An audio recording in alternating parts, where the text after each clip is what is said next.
নমস্কার, দীপান্বিতা সারাদিন ইউটিউব চ্যানেলের নতুন একটি ভিডিওতে সবাইকে জানাই স্বাগতম। পুজো শেষ আর মনটা সত্যি খুব ভারাক্রান্ত। কদিন প্রচুর ঘুরেছি, পুজোতে প্রচুর মজা করেছি। যে আমার সঙ্গে সঙ্গে বিহানেরও খুব মন খারাপ, প্যান্ডেলগুলো তো ফাঁকা পড়ে রয়েছে। ও নিজেই বলছে, মা ওষুধ দাদা কোথায়, বাই বাই কৃষ্ণ কার্তিক দাদা। যাই হোক, আসছে লক্ষ্মী পুজো, সোমবার লক্ষ্মী পুজো, তাই এখন যাচ্ছি পুজোর বাজার ঘাট করবো। সব কিছু কিছু কিছু বাকি রয়েছে, সামনে আসছে বিহানের জন্মদিন, এই একটু পরেই বেরোবো সব কিছু একসঙ্গে কেনাকাটা করতে। পুজোর ওয়েদারটা খুব ভালো ছিল, একটু বৃষ্টি হয়েছিল মাঝখানে, কিন্তু পঞ্চমী ষষ্ঠী সপ্তমী খুবই ভালো কেটেছিল।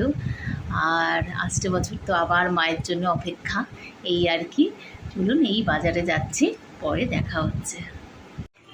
আমরা বেরিয়ে পড়েছি, বাজারের দিকে একটু যাচ্ছি, আর যাবো একটু হৃদয়পুর বজরংবলীর পুজো দিতে। এখন তার জন্য যাচ্ছি, ট্রেন আছে এখনই। আমাদের এখান থেকে বেশি দূর নয় হৃদয়পুর, একটা স্টপেজ পরেই। বিহান, কোথায় যাচ্ছ? আস্তে আস্তে চারটা গোল হয়ে উঠবে, পূর্ণিমা চলে আসবে, কোজাগরী লক্ষ্মী পুজোর দিন। এখনই অনেকটাই গোল হয়ে গেছে, আর একটু বাকি, খুব সুন্দর লাগছে।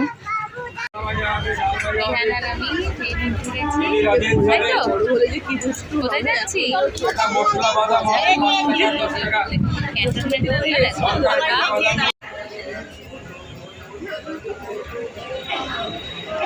বজরংবলী বাবার এখানে পুজো দিয়ে আমরা এবার ট্রেনে উঠবো।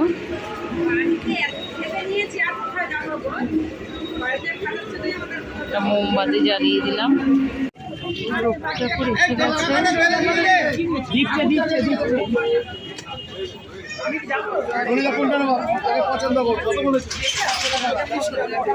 কি সুন্দর সুন্দর সব লক্ষ্মী ঠাকুর এসে গেছে বাজারে। যে যার মতো পছন্দ মতো লক্ষ্মী ঠাকুর নিয়ে যাচ্ছেন বাড়িতে।